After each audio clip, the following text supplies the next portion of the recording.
Dice que materia es todo lo que existe y nos rodea, pero que cumpla dos condiciones, dice. Una de las condiciones es que tenga masa y que ocupe un espacio y que ocupe un lugar en el espacio. O sea, en otras palabras, que tenga masa y que tenga volumen. Entonces, cuando dice aquí todo lo que existe, significa que tiene que tener una existencia física. Y cuando dice nos rodea, pues significa que debe estar en algún lado, ¿no? Entendiendo rodea como el universo, ¿no? Como el espacio. Esta es la definición de diccionario y creo que es la que más manejable. Entonces, aquí viene la primera pregunta para que me ayuden. Entonces dice, listo, deme un ejemplo de lo que es materia. Listo, los escucho, por favor, denme un ejemplo. Uno nomás por eso, tranquilos. Eh, Buenas tardes, profe. Un libro Bueno, primero, ¿con quién tengo el gusto? con Daniela, profe. Hola, Daniela Daniela. Rosa. Listo. Daniela me dice un ejemplo, listo, me dice un libro. Entonces, si el libro es materia, significa que tiene que cumplir con estas tres condiciones. Que existe, que tenga una existencia física, ¿no? Que esté en algún lado, que tenga masa y que tenga volumen. Entonces, claro, el libro tiene existencia física, yo lo puedo llevar a la balanza y puedo calcular su masa y el volumen también lo puedo calcular. Por lo tanto, yo puedo decir eso es correcto, punto para Daniela. Listo, un ejemplo de materia. Dígame otro ejemplo de materia. ¿Quién más quiere participar?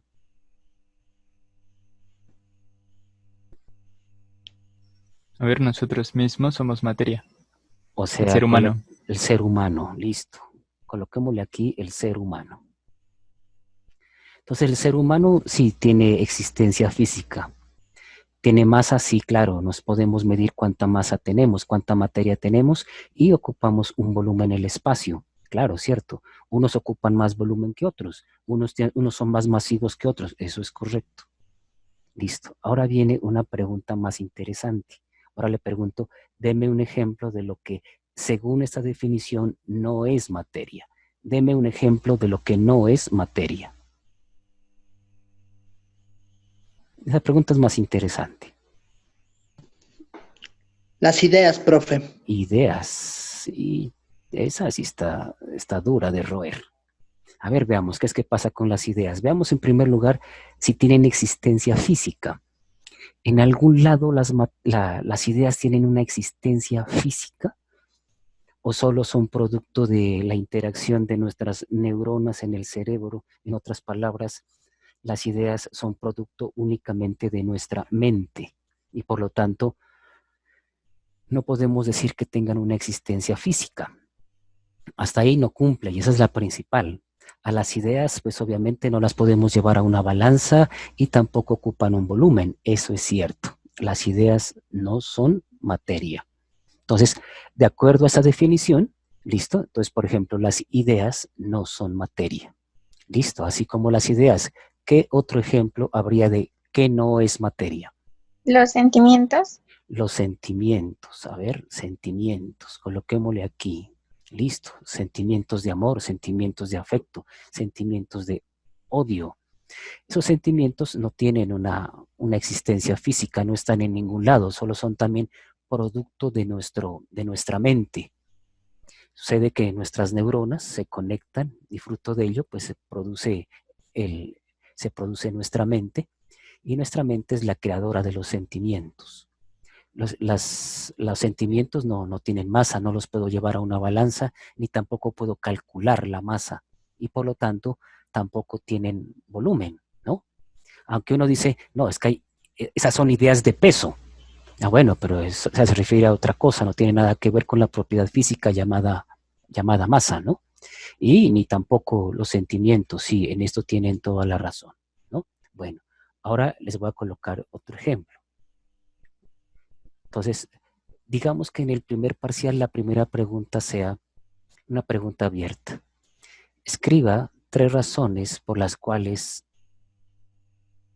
Dios es materia o no es materia. algo que no es materia, según esta definición, por ejemplo, algo que no es materia es la energía. Entonces, por ejemplo, según esta definición, la energía, como la luz, por ejemplo, a pesar de que hay una existencia física, pero no tiene masa. Por lo tanto, por ejemplo, según esa definición, la energía está dentro del concepto de lo que no es materia, ¿no? Y otras cosas más, como por ejemplo la electricidad o las ondas electromagnéticas, la misma gravedad, bajo este concepto, no sería materia. Pero bueno, aquí dice todo, pero sucede que nos damos cuenta que a pesar de que diga que todo, sin embargo hay otras cosas como la energía, que a pesar que tiene existencia física, pero no tiene masa. ¿Listo? Por lo tanto, no cumple con ese requisito de esta definición de ser todo. Entonces, nos lleva a pensar que hay que cambiar la definición de materia por otra que abarque realmente todo. Y aquí, en esta dirección, en la Wikipedia, en el concepto de materia, me encontré esta definición que les estoy compartiendo en este momento. Entonces dice, materia es cualquier, aquí aparece esta expresión, ¿no? Cualquier campo, dice cualquier entidad o cualquier discontinuidad que se traduzca en un fenómeno perceptible, o sea, que se traduzca en un fenómeno físico que se lo pueda percibir, ¿no? Que se lo pueda detectar, que se propaga a través del espacio y tiempo a una velocidad igual o inferior a la de la luz y que se le puede asociar una forma de energía. Entonces, cuando miramos esta definición de acá, entonces ya me establece otras condiciones y esas condiciones son mucho más amplias, ¿no? Por ejemplo, dice campo, primero entidad. Dice, una entidad es todo aquello que exhibe existencia real. O sea, una entidad es aquello que realmente existe, que tiene existencia física.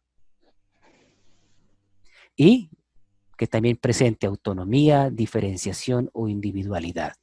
Pero principalmente radica aquí, ¿no? Una entidad es aquello, todo lo que existe está ahí, ¿no? Y cuando hablamos de campo, entonces el campo, desde el punto de vista de la física, es una magnitud, ¿no? Que presenta cierta variación sobre una región del espacio. Un campo, por ejemplo, el campo magnético o el campo eléctrico o el campo electromagnético, y uno de los más conocidos es el campo gravitatorio. Entonces miren que aquí en el campo, entonces ya establece que la gravedad ya sería materia. Entonces aquí establece una definición mucho más amplia. Cuando habla de discontinuidad significa todo aquello que está formado por pequeñas partículas o que está formado por partes. Coloquémoslo aquí, es todo aquello que está formado por partes. Ejemplo, la célula, nosotros estamos formados por células. Las células están formadas por compuestos químicos, principalmente proteínas, agua, ácidos nucleicos, hormonas, iones, etc. Y esas partículas, esas moléculas están formadas por átomos. Los átomos están formadas por partículas fundamentales y elementales. Y dentro de esas partículas encontramos los protones, neutrones, que a la vez están formados por partículas más pequeñas llamadas quarks. Y hasta ahí hemos llegado al límite, pero también hay otras propuestas que dicen que los quarks también están formados por otra serie de partículas. Se pensaba que la energía era continua, pero Einstein nos demuestra que, Planck nos demuestra que la luz también está formada por partículas. Y entonces la luz también es una discontinuidad. Está formada por partículas de energía que se llaman fotones. Entonces, ahí ya cuando habla de discontinuidad, entonces ya habla de átomos, ¿no? Habla de partículas y también incluye a la luz. Cuando dice aquí traducible a un fenómeno perceptible, significa que lo podamos detectar ya sea a través de nuestros sentidos o a través de las prolongaciones de nuestros sentidos. Como por ejemplo un telescopio es una prolongación de nuestra vista. ¿Sí? El microscopio también. Y entonces todo lo que pueda tener un fenómeno perceptible y apreciable. Ahora, lo que me está diciendo aquí es que se propaga a través del espacio y el tiempo a una velocidad igual o inferior a la de la luz. Si es igual, significa que es una onda electromagnética, y si es inferior, significa que puede ser cualquier otro objeto o partícula. Y que también se le asocia una forma de energía. Entonces, esta definición, esta sí me parece que cuando me dice que la materia es todo, esta definición sí me está abarcando lo que es todo.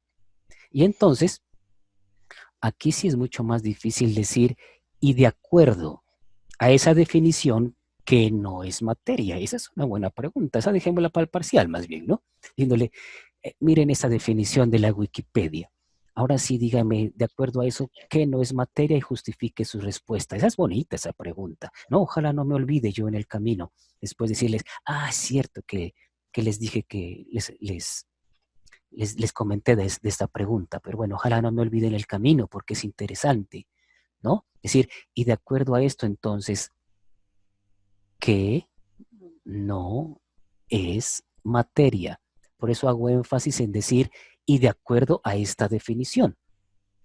Los anteriores eran de acuerdo a la anterior definición.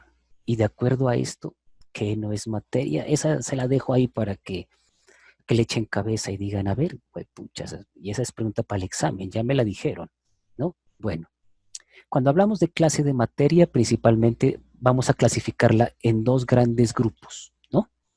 Una materia que tiene como característica la masa y otra materia que no tiene masa.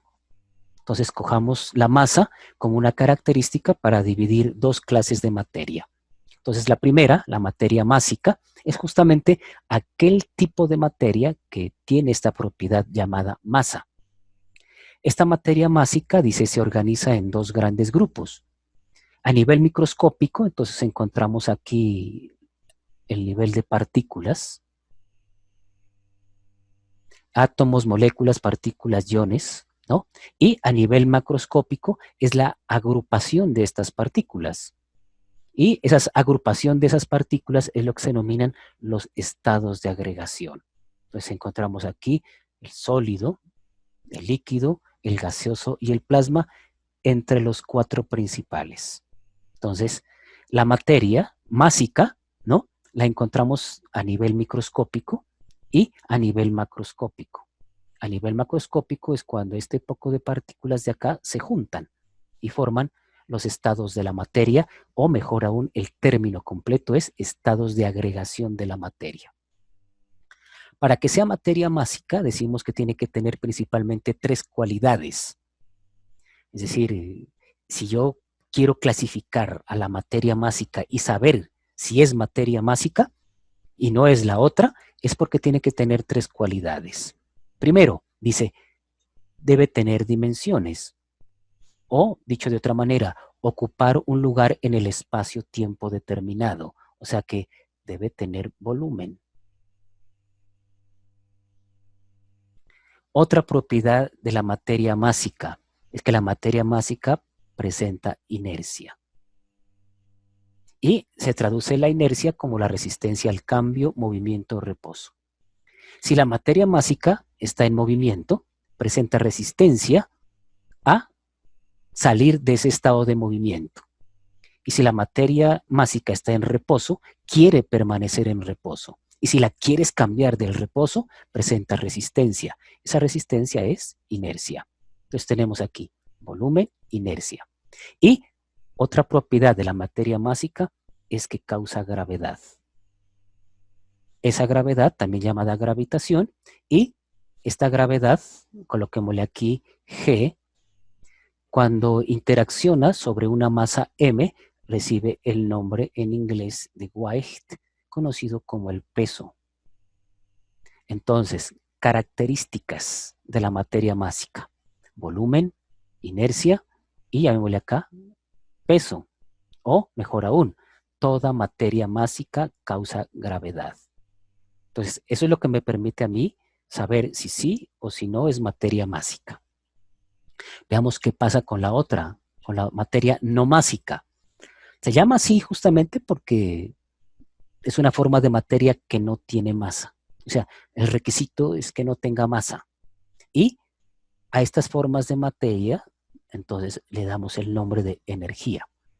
O sea que la materia másica en esencia es energía, aunque no necesariamente. ¿Cuál es la materia no másica? Son partículas o campos que no tienen masa. O sea que hay partículas, ¿listo? Como los fotones que no tienen masa. Ejemplo, entonces tenemos aquí la luz, es ejemplo de materia no másica, ¿listo? Es una forma de energía y está formada por partículas sin masa que se llaman fotones. Toda radiación electromagnética, incluida la luz, ¿listo? Hasta aquí encontramos las microondas, la radiación infrarroja, la radiación ultravioleta, los rayos X, etc. Y la luz, entre ellas, ya decíamos que están formados por partículas sin masa llamadas fotones.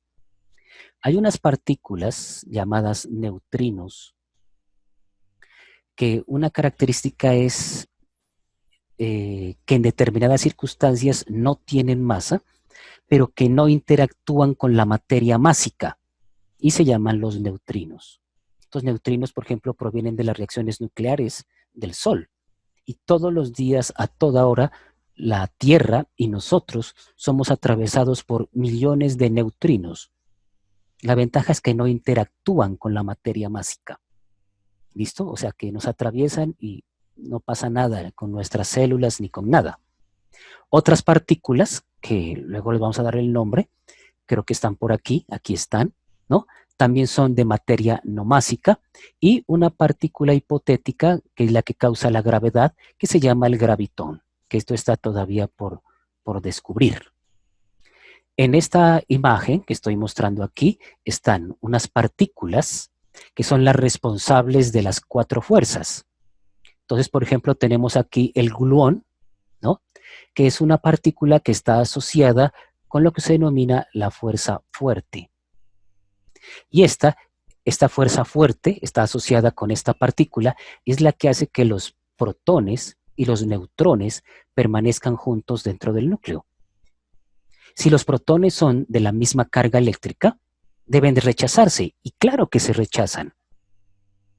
Pero hay una partícula llamada gluón que hace que permanezcan unidos. El fotón, que es el responsable en este caso de la fuerza electromagnética, el bosón Z y el bosón W, que son los responsables de la fuerza nuclear débil, que se manifiesta sobre todo en los procesos radioactivos. Y por último, ya hablaremos de él, ¿no? El bosón de Higgs, que es el responsable de la masa. A estas partículas de materia no másica se les denomina bosones, ¿no? Que son los responsables de las fuerzas, ¿no? La fuerza fuerte, de la fuerza electromagnética, de la fuerza nuclear débil, de la masa, y si se llega a descubrir el gravitón, pues ya lo colocaremos ahí. Aquí tenemos las partículas que sí tienen masa, ¿no? Las partículas responsables o que conforman la materia másica se llaman los fermiones. Entonces tenemos bosones, que son los responsables de las fuerzas y de las interacciones, y los fermiones, que son los responsables, en este caso, de la materia másica. Ahora, estos fermiones son de 2 clases, unos que se denominan los quarks y otros se llaman los leptones. Entonces, dentro de los leptones está el más conocido. Aquí está nuestro querido electrón. Otras son partículas que si uno no es físico de partículas, generalmente no tiene nada que ver mucho con ellas, ¿no? ¿Por qué son importantes los quarks? Porque estos quarks son los responsables que en grupos de 3 formen los protones y formen los neutrones. Entonces, el núcleo atómico está formado por protones, pero los protones están formados por por tríos de quarks, y los neutrones también. A este grupo de partículas, quarks y leptones, reciben el nombre de fermiones, en honor a Enrico Fermi, ¿sí? Entonces, a él se le debe que se les denomina así, fermiones. Bueno, vamos a decir, bueno, ¿y cuánta materia hay en el universo? ¿Y cuánta conocemos? ¿Y cuánta desconocemos? ¿Y qué habrá de bueno el universo? ¿No? Entonces, aquí tenemos una distribución de la materia del universo. El 0,03% dice que son los heavy elements, sea, los elementos pesados que conforman el planeta Tierra y generalmente los cuerpos de nuestro sistema solar, ¿no? Como los planetas. El 0,3%, los famosos neutrinos. Las estrellas, como el Sol, los aproximadamente 300.000 millones de estrellas de nuestra Vía Láctea, de nuestra galaxia, y de todas las galaxias que conocemos, únicamente son el 0,5%. El hidrógeno libre y el helio, que se encuentran formando las nebulosas y las protoestrellas, forman el 4%. O sea que hasta ahí tendríamos 4, 4,5, 4,8, 4,83. Para nosotros aproximadamente el 5%. Y esto es todo lo que conocemos del universo. Hasta hace algún tiempo pensábamos que ya conocíamos todo, pero sucede que conocemos solo el 5%. El 25% lo conforma lo que se denomina dark matter, que justamente se denomina la materia oscura. Y la dark energy, el 70%. O sea que 70 más 25, el 95% no sabemos qué es. Nos damos cuenta en esta gráfica de pastel que los planetas es una pequeña proporción, que más hay neutrinos que la masa de los planetas, que la masa de las estrellas no llega al 1%, y que es más el hidrógeno y el helio que están libres en el espacio formando grandes nebulosas. Pero mírense esta pequeña expresión. El 95% no sabemos qué es. Esa es la realidad. Bueno, hablemos un poco del concepto de materia oscura, ¿no? Y de dónde viene. Entonces dice, una definición de materia oscura, dice, es la hipotética materia que no emite suficiente radiación electromagnética para ser detectada con los medios técnicos actuales, pero cuya existencia se puede deducir a partir de los efectos gravitacionales que causa en la materia visible. Entonces, estábamos hablando que la materia másica, coloquémosle aquí M y M, materia másica, esa tiene como una característica es que causa gravedad. Algo que nos enseñó Albert Einstein es que la gravedad puede cambiar y puede deformar el espacio y puede deformar el tiempo. Con la suficiente gravedad se puede deformar el espacio. Algo que nos dice Albert Einstein es que la gravedad dejó de ser una fuerza para convertirse en una geometría que deforma el espacio y el tiempo. A mayor gravedad se curva el espacio y a mayor gravedad se detiene el tiempo. Esta es una de las grandes enseñanzas de Albert Einstein. ¿Listo? Ahora, ¿cómo hizo Albert Einstein para comprobar que de verdad tenía razón? Pues sucede que en un eclipse creo que por ahí en 1915, no me acuerdo exactamente el nombre del astrónomo, pero fue exactamente a donde pasaba la sombra del eclipse e hizo algunas mediciones. Y entonces se midió la posición exacta de las estrellas que quedaban o que nunca las vemos porque están detrás del Sol. En el eclipse, como se tapa la corona solar, se puede ver perfectamente las estrellas que están detrás del Sol. Pues sucede que esas estrellas están en un lugar y los cálculos nos dicen que están en otro. ¿Por qué no coincide la posición con nuestros cálculos? Porque la gravedad del Sol deforma el espacio y al deformar el espacio, el camino que sigue la luz se vuelve curvo. Y por lo tanto, digamos así, vemos la luz torcida y vemos las estrellas donde no están. Entonces, una cualidad y comprobada es que donde hay gravedad, el espacio se curva y esto tiene efectos en la luz. Pues sucede que con nuestra nueva tecnología, el telescopio espacial, ¿no? hay un fenómeno que se llama, se me fue el nombre, por aquí debe de estar, no, no está. Bueno, ahora que ya viene el lente gravitacional. Pues sucede que las estrellas que se puede fotografiar y se puede calcular no están donde deben estar. Entonces, aquí vemos un cúmulo de estrellas, ¿listo? Creo que es un cúmulo de galaxias, perdón, donde según los cálculos no están ahí. Y entonces la pregunta es, entonces, ¿por qué las vemos donde no están? Es que debe haber un campo gravitatorio enormemente grande que esté haciendo lo que dice Einstein, es decir, deformando el espacio y por lo tanto torciendo la luz y por lo tanto la vemos donde no estamos. Y comprobado, es cierto.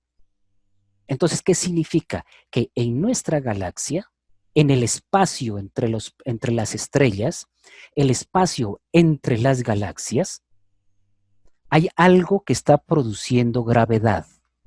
Y una gravedad muy grande. El problema es que lo que está produciendo gravedad no la podemos detectar, no la podemos medir. No, en otras palabras, sabemos que algo produce gravedad por los efectos que se producen en la luz, pero en realidad no podemos interaccionar con esa forma de materia.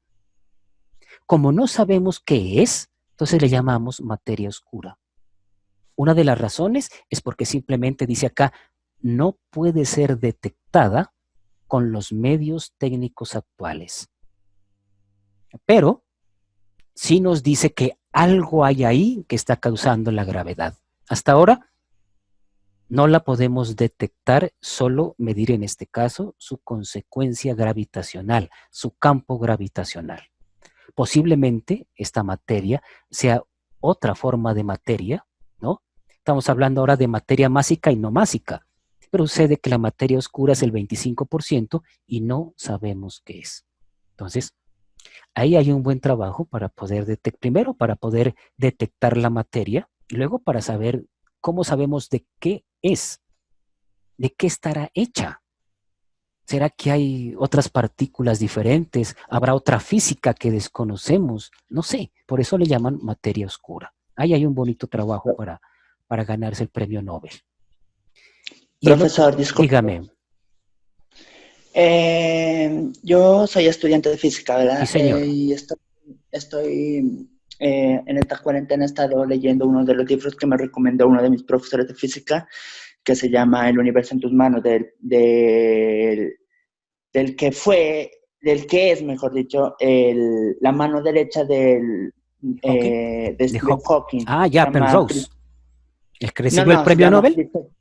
No, se llama Christopher Wolfram. Ah, ya, yo pensé que era el otro que escribía con Hawking era Penrose, el que recibió el premio Nobel de Física este año. Ajá, sí, cuénteme. Ajá. Christopher Wolfram dice que, o sea, en el libro dice básicamente lo siguiente, que la materia oscura y la energía oscura, el principal problema por la que nosotros no la podemos detectar en nuestros momentos es sencillamente por la temperatura en la que se encuentra actualmente el universo. Por lo menos la foto que se tiene del fondo cósmico de microondas dice que el universo actualmente está en una temperatura de aproximadamente 25 a 23 grados centígrados en el momento actual. No creo que esa temperatura sí, hay que revisarla. Yo creo que está... En su momento, cuando el universo se originó, el cálculo supera un número, una cifra decimal de ciencias científicas que está por encima del 1 por 10 a la 64. Yo tengo mi libro ¿Kelvin? Aquí. ¿Kelvin o centígrados? No, 1 por 10 a la 64, o sea, como en notación científica, la temperatura que pudo haber estado en su momento. Por eso, pero ¿en qué grados? ¿Kelvin o centígrados? No, centígrados. Ya, ajá. Entonces, lo que Christopher Wolfram dice en su libro es que la materia o la materia que nosotros podemos en este momento detectar, identificar, que la podemos tocar, podemos medir, podemos observar de manera directa, tiene la particularidad de que es algo que mantiene una temperatura constante, y al tener una temperatura constante se mantiene como la espuma de una cerveza en la parte de arriba del vaso, en tanto que la materia y la energía oscura, al bajar fuertemente su temperatura, está descendiendo. Por eso está eso ahí, pero no la podemos identificar debido a que la temperatura que emite el fondo de microondas no genera esa capacidad suficiente para poderla detectar de manera directa.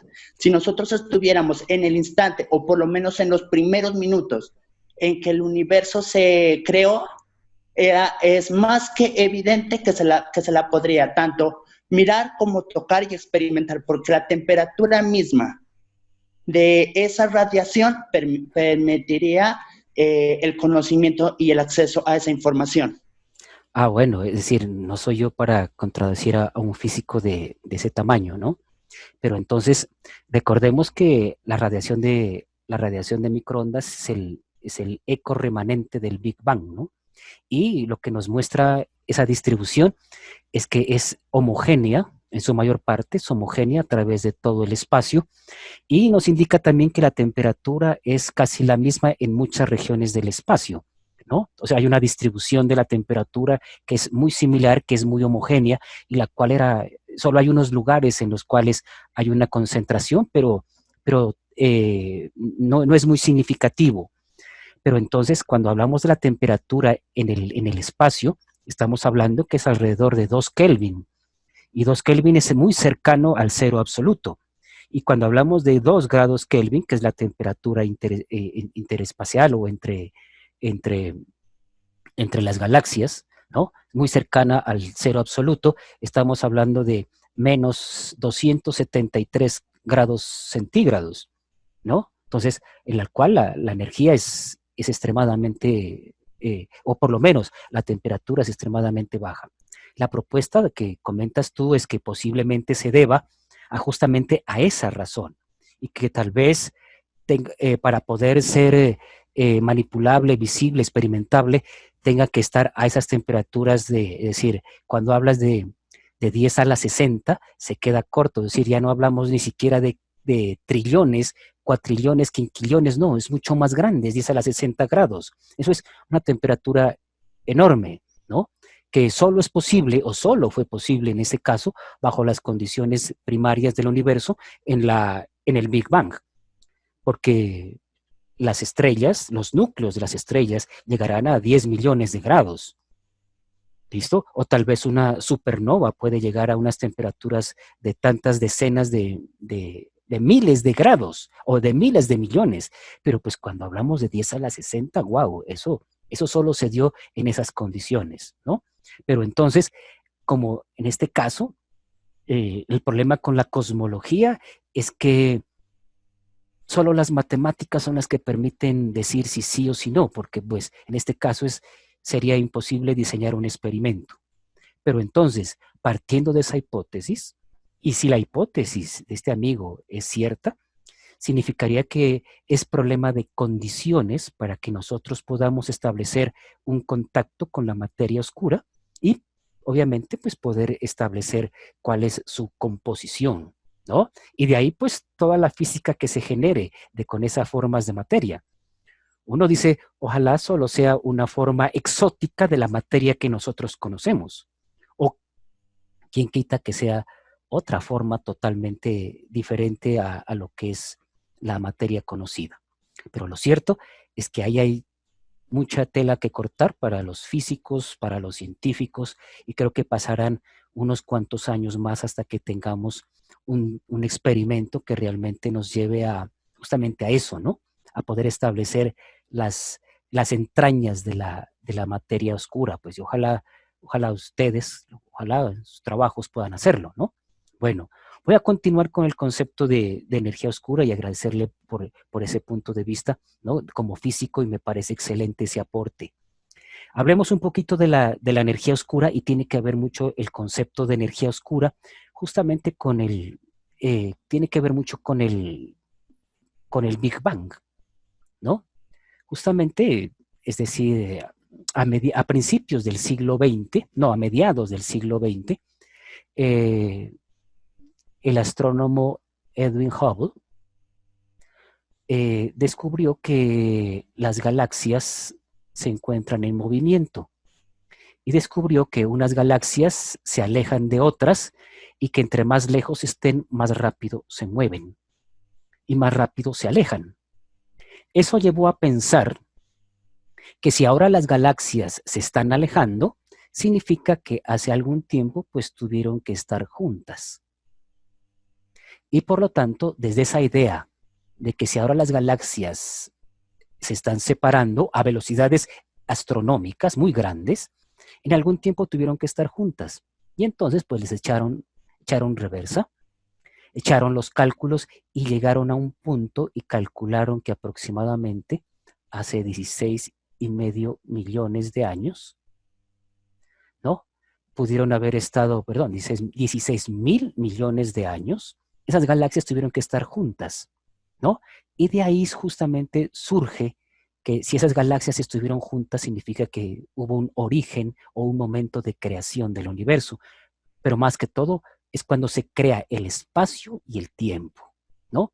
Y surge ahí la expresión como Big Bang, como una forma de expresión justamente de ese momento en el cual se dio origen al espacio y se dio origen al tiempo. Pues, ¿qué se esperaría, no? Que después de 16,500 millones de años de expansión y de formación del espacio, pues esperaría que a esa altura las galaxias se estén frenando. Y resulta que al hacer los cálculos descubrieron que las galaxias no se frenan, sino que se aceleran. Entonces dijeron, no, hombre, eso debe estar mal. A ver, vuelve a hacer los experimentos y hacer los cálculos. Y de verdad, las galaxias se están, es decir, no se están frenando, sino que por el contrario, se están acelerando.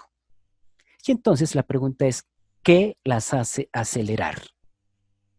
Y entonces una respuesta es la energía oscura, que suponen que es una forma de materia o energía que está presente en todo el espacio y la que produce una presión que tiende a acelerar la expansión del universo, resultando en una fuerza gravitacional repulsiva, es decir, que en vez de atraer, por el contrario, produce es rechazo. Y entonces, para poder explicar por qué las galaxias se están acelerando y por qué las galaxias no se frenan y por qué el movimiento, entonces surge un concepto que es la energía oscura, que sería la responsable en este caso de que unas galaxias se alejen más de otras.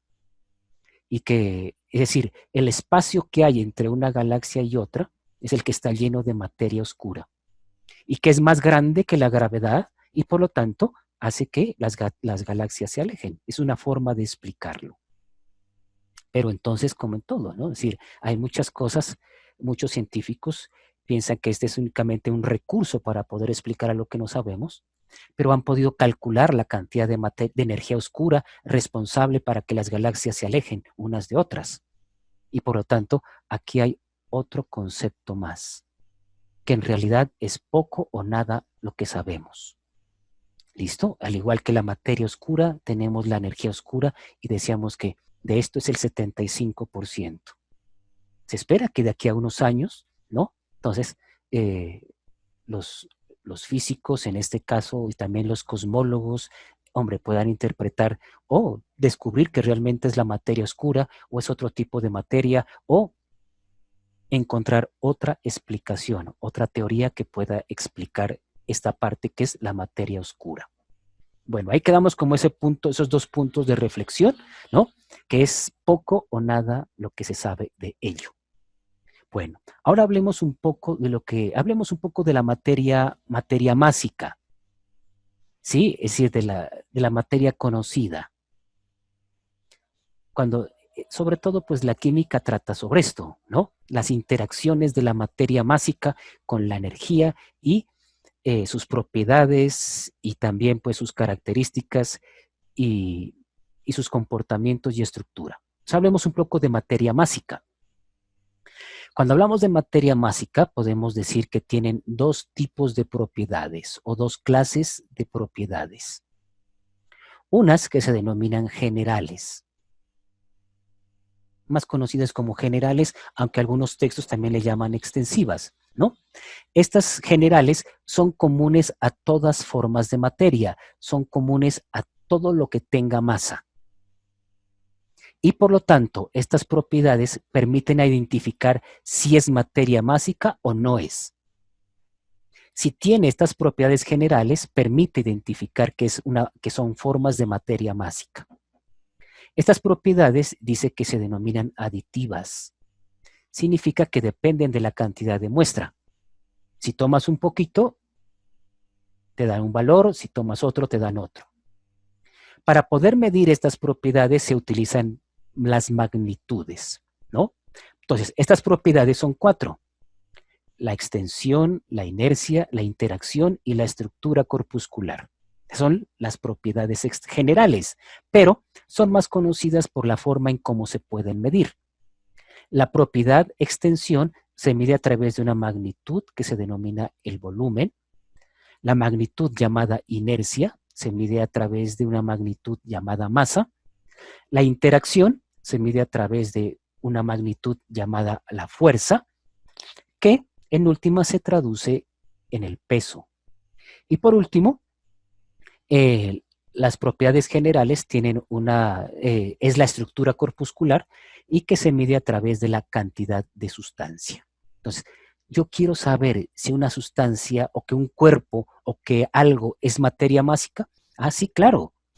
Es porque seguramente tiene estas magnitudes: masa, peso, volumen y cantidad o estructura corpuscular. Si tienen estas 4, entonces póngale la firma, eso se llama materia. Perdón, eso es una propiedad general. La materia másica tiene propiedades generales que permiten identificar a la materia másica: masa, peso y volumen. Recuerden la definición clásica de materia. Todo lo que existe nos rodea, que tenga masa y ocupe un lugar en el espacio, o sea, que tenga volumen, ¿no? Entonces, de ahí sale esa definición. Y las otras propiedades se llaman las propiedades específicas. Sí, también se llaman intensivas. En este caso, estas propiedades no dependen de la cantidad de muestra, por eso se denominan que no son aditivas. Da lo mismo coger una cucharada que coger un bulto, una copa que tomar una taza. Por ejemplo, la densidad. La densidad del agua no importa si coges 1 mililitro o si coges 1 metro cúbico. Por eso es una propiedad no aditiva. Las propiedades generales permitían identificar si el cuerpo es o no es materia másica. Estas propiedades me permiten diferenciar a un cuerpo de otro. Por ejemplo, algo que me permita a mí, una propiedad que me permita diferenciar el agua del alcohol. Esa será una propiedad específica. Una propiedad específica es la que me permite a mí diferenciar la plata del oro y del plomo, por ejemplo. Entonces, esas propiedades que me permiten diferenciar un cuerpo de otro, por eso el nombre, miren, específicas, ¿no? Y generalmente resultan de la composición de 2 o más propiedades extensivas. Por ejemplo, cuando me decían la densidad. Entonces, necesito la masa y necesito el volumen. Y esas 2 son propiedades extensivas o generales. De estas propiedades específicas hay 2, ¿no? Unas que son las propiedades químicas. ¿Y estas cuáles son? ¿Cuándo se observan? Cuando interactúan o reaccionan o se ponen en contacto las sustancias entre ellas o con la energía. En otras palabras, las propiedades químicas se manifiestan cuando interaccionan las sustancias o las sustancias con la energía. En esa interacción es cuando se manifiestan este tipo de propiedades. Ejemplo, la corrosividad. Por ejemplo, dice uno, el hierro entra en contacto o interacciona con el oxígeno del aire y se oxida, produciendo un óxido. Eso es interaccionar dos sustancias y esas dos sustancias también con un poco de calor y producen el óxido. ¿Listo? Eso es la corrosividad, pero también es la reactividad, la acidez. Todas esas son propiedades químicas. Y las propiedades físicas son las que se manifiestan en los procesos físicos. Por ejemplo, entonces tenemos la densidad, el estado físico, el punto de fusión, el punto de ebullición, etc. Todo eso se denominan propiedades específicas. Algunas veces será necesario medir propiedades químicas y otras veces las propiedades físicas. A un famoso científico muy antiguo, le preguntaron, vea, yo tengo una corona, me regalaron una corona, venga Arquímedes, venga, usted que es el duro, tengo una corona, pero no se sabe si es de oro. Listo. Y ahora, ¿cómo sé que es de oro? Entonces, una de las formas de saber que si era de oro era midiéndole la densidad. Como Arquímedes se conocía en ese momento ya la densidad del oro puro, bastaba comparar la densidad del oro que él conocía con la densidad de la corona. El problema es que la corona pues no tiene una forma geométrica definida y por lo tanto no sabía cómo medir el volumen. Para medir la densidad de la corona necesitaba la masa, facilito, pues la llevaba a una balanza y estuvo. Pero para calcular el volumen, si no tiene una forma definida, entonces llegó el hombre, se fue a la tina, se fue a bañar, y cuando estaba en esas, cuenta la historia, pues no se sabe si es realidad o no, o si es ficción, tuvo un momento de lucidez y salió diciendo, Eureka, lo sé. Y de ahí surge el famoso principio de Arquímedes. Entonces, la densidad fue una de las formas de saber si la corona era de oro o no era de oro, porque esta es una propiedad que permite diferenciar un cuerpo de otro. Bueno, hablemos de esas propiedades generales, ¿no? Hablemos de la masa, el peso, el volumen y terminamos con la densidad y nos vamos a descansar y a tomar café. Entonces, hablemos de la masa. El concepto de masa no ha cambiado, afortunadamente, ¿no? Y entonces se sigue conservando la misma definición. Masa es la cantidad de materia que posee un cuerpo. Cantidad de materia. Esta cantidad de materia se puede medir en el sistema internacional con la unidad básica, que es el kilogramo, pero de ese kilogramo también utilizamos unidades más pequeñas, ¿no? Como el miligramo o el gramo. No hay que confundir la masa, ahora hablamos acerca de eso, con el peso. Entonces, son dos cosas diferentes y ahora hablaremos de esa diferencia. Aquí hay otra definición de masa, pero que en esencia dice lo mismo, ¿no? Es la cantidad de materia, pero que se revela a nosotros por el peso, es decir, por la interacción que tiene esa masa con la gravedad. Y entonces ahí es la misma definición con unas cositas de más, con otras cositas de menos, pero en realidad dice lo mismo. Pero para los científicos, especialmente los físicos, había todavía una duda. Bueno, ¿y qué es lo que produce la masa en las partículas y en los objetos? Ya este concepto de masa les daba vueltas a los científicos para poder definir, bueno, ¿cómo se produce la masa? ¿Cuál es el proceso? ¿Cuáles son las partículas? ¿Cómo es que intervienen? Bueno, ahí le daban muchas vueltas, ¿no? Al concepto de lo que es la masa. Pero entonces, en 1964, en un congreso, el físico Peter Higgs propone un mecanismo para poder explicar de dónde es que se produce esta masa. Pues como lo propone Peter Higgs, pues el mecanismo se llama mecanismo de Higgs. Y en 1964 hace una propuesta, ¿no? Dice que tiene que haber unas partículas Y que estas partículas, como las demás partículas que intervienen en estos procesos, ¿no? Se llaman los bosones, que son los portadores de las fuerzas, ¿no? Son los que interactúan con los campos y por lo tanto son los responsables de las fuerzas. Entonces dice, hay unas partículas, unos bosones, y pues como es la propuesta de Higgs, pues son los bosones de Higgs, ¿no? Y que estos actúan con un campo, claro, y se llama pues el campo de Higgs. Y de esa manera bien resumida, unas partículas sin masa interactúan con un campo y el resultado es la masa. Así, dicho de la manera más general y olímpica, porque obviamente detrás de esto hay una fuerte matemática y entonces hasta ahí no llego. Entonces, dice así, unas partículas interactúan con un campo y son los responsables de la masa. Listo, muy bien, excelente, pero había un problema. Pues sucede que estos bosones eran partículas, hasta ese momento son partículas hipotéticas. Y que este mecanismo funciona en la medida de que estas partículas puedan volverse reales cuando sean detectadas. Y sucede pues que no hace mucho, ¿no? Creo que en el año 2012, en el famoso acelerador de hadrones, descubren por fin una partícula que coincide con los cálculos del bosón de Higgs.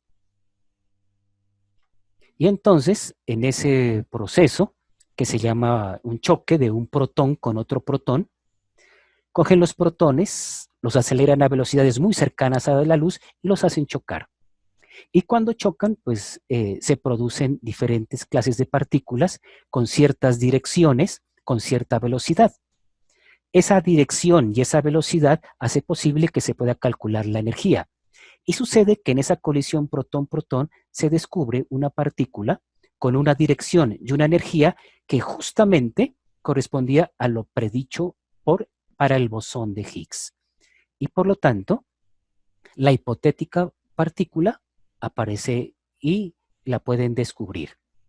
Y por lo tanto, al descubrir el bosón hipotético de Higgs, se le da viabilidad al mecanismo de Higgs como un proceso que el responsable de la masa de las partículas. Sucede que desde el 64 hasta el 2012 no habían descubierto el famoso bosón. ¿Ya? Y entonces experimento tras experimento y nada de aquello. Entonces algunos se referían a esa como esa maldita partícula. Refiriéndose al famoso bosón de Higgs, ya estaban diciéndole eso no existe, ese mecanismo de Higgs no funciona, hay que recurrir a otro. Pero entonces esa maldita partícula por fin es detectada. Pero a los medios de comunicación no podía decirle maldita partícula. Y entonces uno de los periodistas o de los difusores de ciencia le cambia lo de maldita partícula por la partícula de Dios. Entonces, cuando se habla del bosón de Higgs, se habla de la partícula de Dios. Entre nosotros, la maldita partícula. Que, explicado bajo el mecanismo de Higgs, entonces explica el origen de la masa de las partículas elementales. ¿Ya? Entonces, eso es un cuento como demasiado resumido, pero pues entonces es como para tener una idea de qué tiene que ver el bosón de Higgs en este cuento. Bueno, hablemos de el peso. Entonces, la definición clásica de peso dice que es la fuerza con la cual un cuerpo actúa sobre un punto de apoyo y que está originada por la acción del campo gravitatorio sobre la masa del cuerpo. Entonces, nos decía Newton que fuerza es igual a la masa por la aceleración. Si esta aceleración es debida a la gravedad, entonces esa fuerza se convierte en peso, que es igual a la masa por la aceleración debida a la gravedad, y le colocan la G. Entonces nos damos cuenta que esta propiedad, ¿listo?, se manifiesta cuando la masa de un cuerpo, la masa de un objeto, interactúa con un campo gravitatorio. Si la masa permanece constante, significa que todo depende de la aceleración gravitatoria.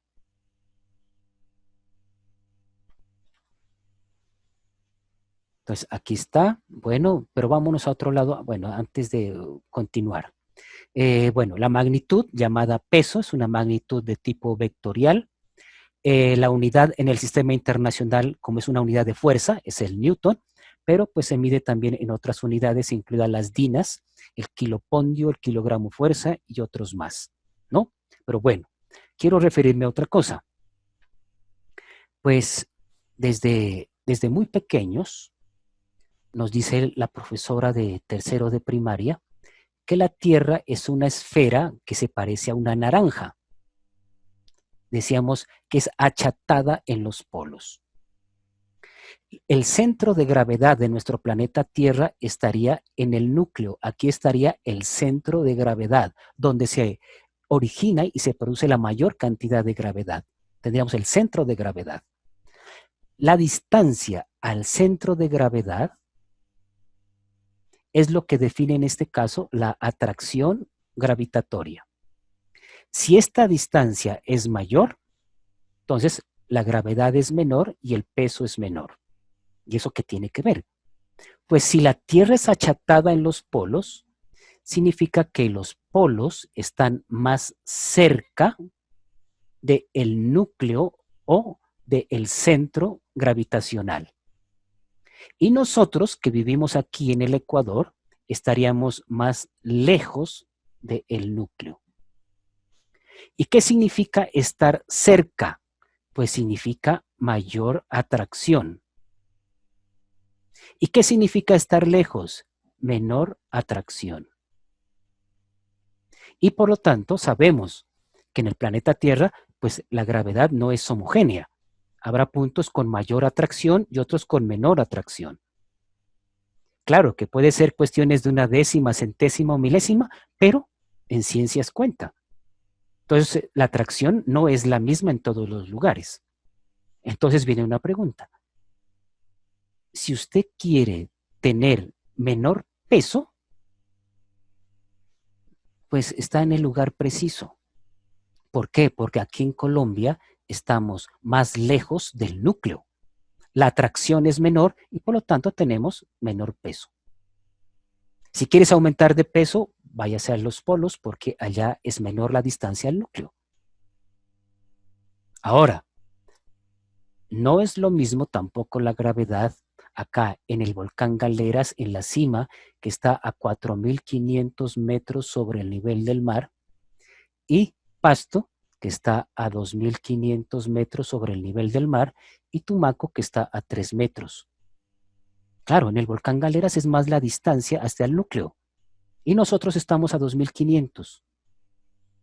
¿Quieres disminuir de peso? Pues ándate a la cima del volcán. Así de sencillo, pues.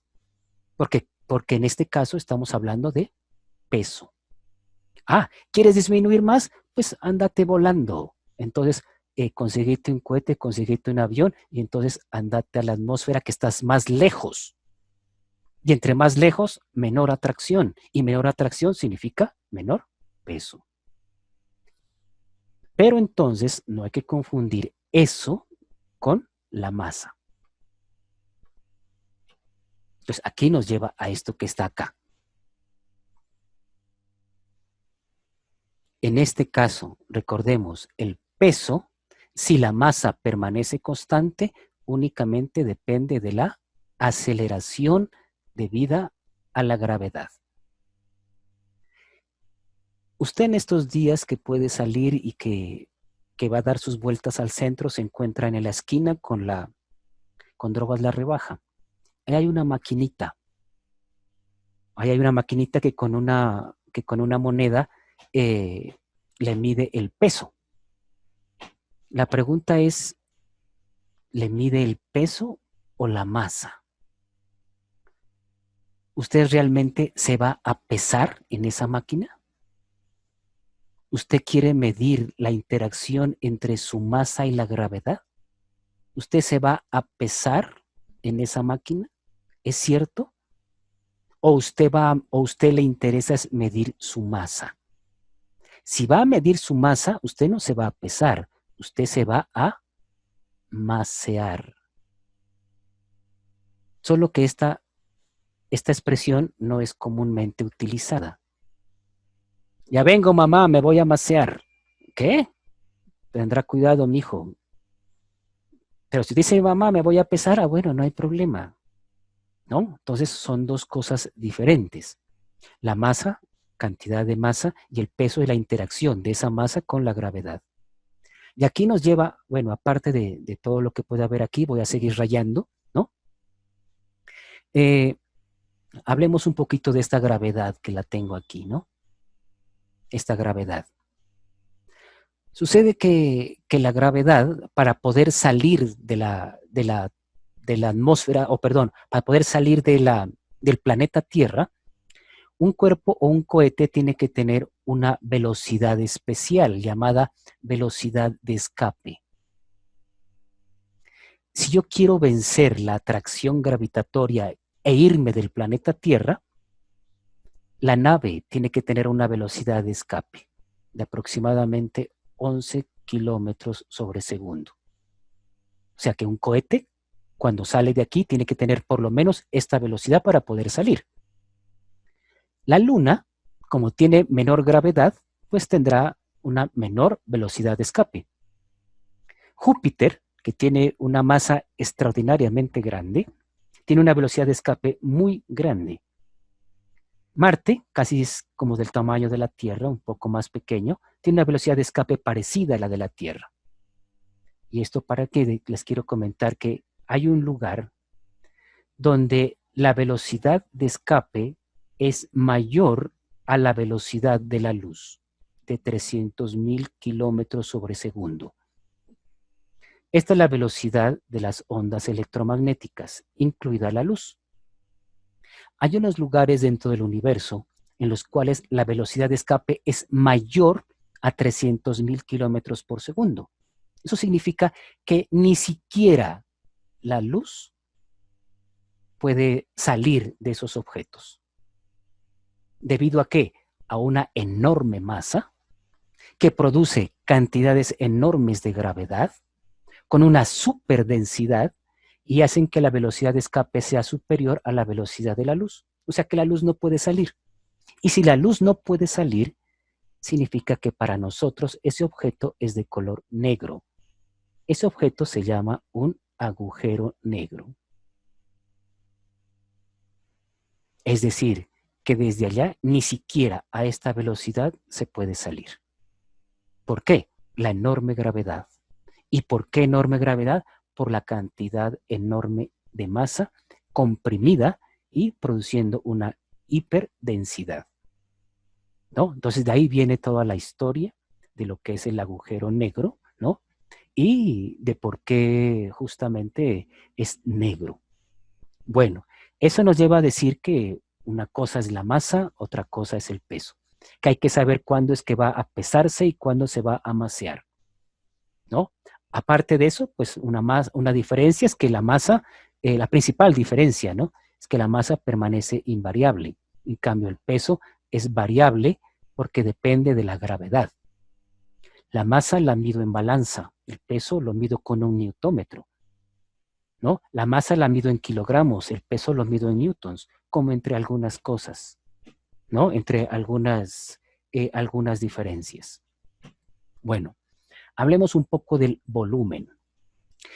La definición de volumen no ha cambiado afortunadamente, ¿no? Dice, es el espacio que ocupa un cuerpo. Dice que es una función derivada ya que se halla multiplicando sus dimensiones, claro. Entonces se halla multiplicando el alto por el largo por el ancho. Y de ahí resulta el volumen. Bueno, ¿cómo lo medimos el volumen? Normalmente el volumen se tiene que medir en el sistema internacional en metro cúbico. El metro cúbico es un cubo o es el espacio ocupado por un cubo que tiene 1 metro por 1 metro por 1 metro. ¿Ya? Eso es un metro cúbico. para que hagan cuenta cuánto es un metro cúbico.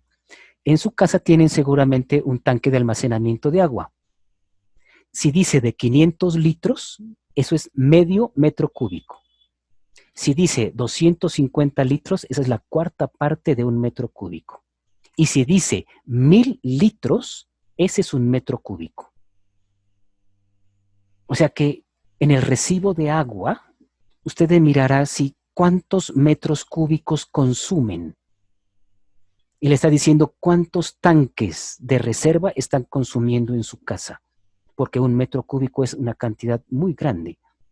Un metro cúbico, coloquémoslo acá, un metro cúbico es igual a 10 a la 3 litros. Ahora que se vaya y que descanse un rato y que se vaya a tomar café, daráse cuenta en el recibo de agua cuántos metros cúbicos consumen al mes. Y luego dicen cuántos litros consumen. Y me dice, ¿toda esa agua me estoy gastando? ¡Wow! Así como, bueno, utilizamos un metro cúbico, pero utilizamos también el litro y otras unidades como el centímetro cúbico y también el mililitro. Esas son otras unidades entre tantas, ¿no? Pero son las más utilizadas. Bueno, y para medir pues tenemos la pipeta, la probeta, eso le echaremos otro cuento después. No confundir el volumen con otra propiedad o con otra magnitud que se llama la capacidad. Así como confundimos masa y peso, también se confunde capacidad y volumen, ¿no? Entonces, se denomina capacidad el espacio vacío de alguna cosa. Por ejemplo, le dice usted, la capacidad de una taza es lo que le cabe a la taza. ¿Y cuál es el volumen? Es el espacio que ocupa ese recipiente, que sería el volumen más el espacio ocupado por el cuerpo físico. En algunos casos, sobre todo en química, en los materiales, que uno le llama volumétricos, realmente lo que se mide es la capacidad del recipiente. Entonces dice, ese beaker, ¿cuál es su volumen? Ese es incorrecto. ¿Cuál es la capacidad de ese beaker o de esa probeta? Porque lo que está diciendo usted es cuánto le cabe. Y decir cuánto le cabe es la capacidad. Pero, dice, entre ambos términos existe una equivalencia que se basa en la relación del litro y el decímetro cúbico. Normalmente hablamos únicamente del volumen, aunque en realidad ahí hay diferencia entre capacidad y volumen. Bueno, y terminemos aquí, a ver cómo vamos de tiempo. No, estamos bien. Listo. Hablemos de la densidad. Cuando uno le preguntan la densidad, ¿qué es? Eso responde por la fórmula matemática. De un vez, dice, masa sobre volumen, ¿no? Entonces, eso tiene la razón. Pero entonces la definición nos dice que es la cantidad de masa contenida en un determinado volumen de una sustancia. A ver, traducción.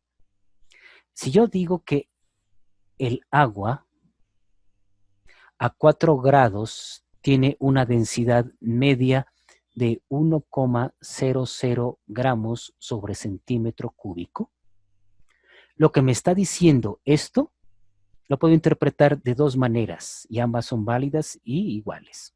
Me dice que 1 centímetro cúbico de agua tiene una masa de 1 gramo. Esa es una forma de decirlo. O yo puedo decir que 1 gramo de agua ocupa un volumen de 1 centímetro cúbico. Es una forma de interpretar ese dato que está ahí. Cualquiera de los dos es correcto. Solo para el agua, aproximadamente 1 litro es igual a 1 kilogramo. Si usted compra una botella de 1 litro, eso debería tener una masa de 1 kilogramo. Siempre y cuando pues, el agua sea pura. Pero si es agua de grifo, pues el agua de grifo va a tener otras cosas. El agua de grifo, para volverla potable, pues le agregan sustancias químicas. Y por lo tanto, esto es aproximadamente igual. ¿Sí? A veces como para decir, bueno, llevas un garrafón de agua de 20 litros, estás llevando 20 kilos. Dice, por ejemplo, que la densidad del mercurio es 13 13,6 gramos sobre centímetro cúbico. ¿Esto qué significa? Que si cogemos un centímetro cúbico de mercurio, este tiene una masa de 13,6 gramos. Un centímetro cúbico de agua tiene una masa de 1 gramo. Un centímetro cúbico de mercurio tiene una masa de 13,6 veces la del agua. O también puedes decir que 13,6 gramos de mercurio ocupan un volumen de 1 centímetro cúbico.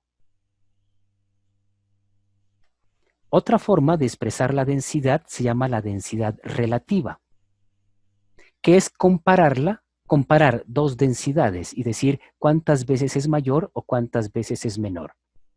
Por ejemplo, la densidad del mercurio es 13,6 veces la del agua. Eso es hablar de la densidad relativa y generalmente se toma el agua como punto de referencia. Entonces decimos que la densidad del alcohol es 0,87 veces menor que la del agua. Cuando hablamos de gases, la densidad relativa hace referencia a la densidad del aire, ¿sí? Medido a una atmósfera de presión y a la temperatura de 0 grados Celsius. Entonces, ese valor de la densidad, más que cualquier cosa, dice aquí que la densidad es directamente proporcional a la masa e inversamente proporcional al volumen. Coloquémoslo acá. Densidad es directamente proporcional a la masa, pero es inversamente proporcional al volumen. ¿Y eso qué quiere decir? Que si la masa aumenta, la densidad también aumenta en igual proporción. Por ejemplo, si aumentamos 2 veces la masa, aumenta la densidad 2 veces. Si la masa aumenta 4 veces, la densidad aumenta 4 veces. Esto significa directamente proporcional. Y si la masa disminuye a la mitad, pues la densidad disminuye a la mitad. ¿Y qué pasa con esta relación inversa con el volumen? Nos dice, si el volumen aumenta el doble, la densidad disminuye a la mitad.